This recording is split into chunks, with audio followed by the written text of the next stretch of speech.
Hello friends, welcome to MKG kitchen.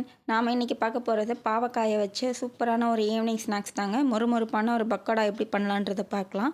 வாங்க எப்படி செய்யலான்றதை பார்க்கலாம். அதுக்கு நான் இந்த மாதிரி சின்னதாக ஒரு 4 பாவக்காய் எடுத்து வச்சுருக்கேன்.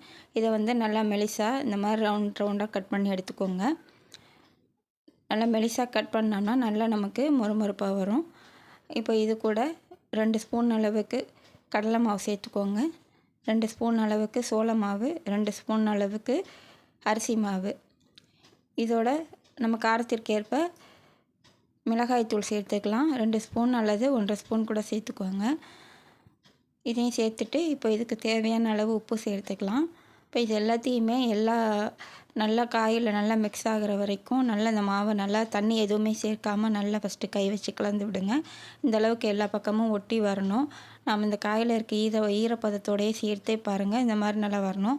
இதுக்கப்புறமா நம்ம இப்போ கொஞ்சம் கொஞ்சமாக தண்ணி எந்த அளவுக்கு தேவையோ அதை கையில் தெளிச்சுக்கோங்க. தெளித்து இந்த மாதிரி நல்லா கலந்துக்கலாம். பாருங்கள், நல்லா நமக்கு கையில் ஒட்டுற மாதிரிக்கு நல்லா பார்க்கும்போதே தெரியும். எடுத்து போடுற மாதிரி இருக்கணும். இந்த மாதிரி நல்லா கலந்து எடுத்து வச்சுக்கோங்க. இப்போது ஒரு கடாயை வச்சுக்கலாம். அதில் எண்ணெய் ஊற்றிக்கோங்க. எண்ணெய் சூடானதுக்கப்புறமா நம்ம எடுத்து வச்சுருக்க மசாலா பாவக்காயை இதில் போட்டுக்கலாம்.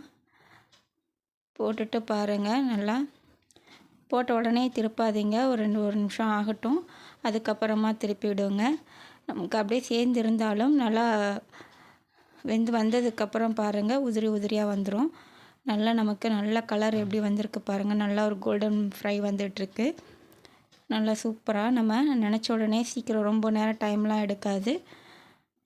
ஒரு பக்கம் டீ வச்சுட்டு கூட ஒரு பக்கம் இந்த மாதிரி செய்யலாம். ரொம்ப ஈஸியான வேலை தான். பாருங்கள், நல்லா மொறுமொறுப்பான வெளியில் கிறிஸ்பியாக நல்லா வந்துருச்சு பாருங்கள். கொஞ்சம் கூட எண்ணெயில் மசாலா உதிரலை. அழகாக எண்ணெய் தனியாக வந்திருக்கு பாருங்கள். இந்த அளவுக்கு பாருங்கள் எந்த அளவுக்கு வந்திருக்குன்ட்டு. நல்லா மொறுமொறுப்பாக இருக்குது. இந்த மாதிரி செஞ்சு கொடுக்கும்போது பசங்க பாவக்காவை வேண்டான்னு சொல்கிறவங்க கண்டிப்பாக இந்த மாதிரி சிப்ஸு மாதிரி பக்கோடா மாதிரி போட்டு கொடுக்கும்போது கண்டிப்பாக விரும்பி சாப்பிடுவாங்க. 10 நிமிஷத்துலேயே பிளேட்டு காலி ஆகிடுங்க. அந்த அளவுக்கு நல்லா டேஸ்ட்டாகவும் இருக்கும், கசப்பு தெரியாது.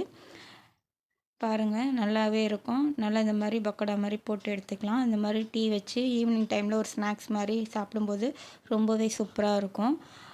ரொம்ப நேரம் டைம் எடுக்காதுங்க. ரொம்ப ஈஸி தான். நீங்களும் ஒரு முறை ட்ரை பண்ணி பாருங்கள். ரொம்ப ஈஸி தான். டீ கூட சேர்ந்து சாப்பிடும்போது இந்த மாதிரி சிப்ஸ் வச்சு நல்லாவே இருக்கும். நீங்களும் ஒரு முறை ட்ரை பண்ணி பாருங்கள். தேங்க்ஸ் ஃபார் வாட்சிங்.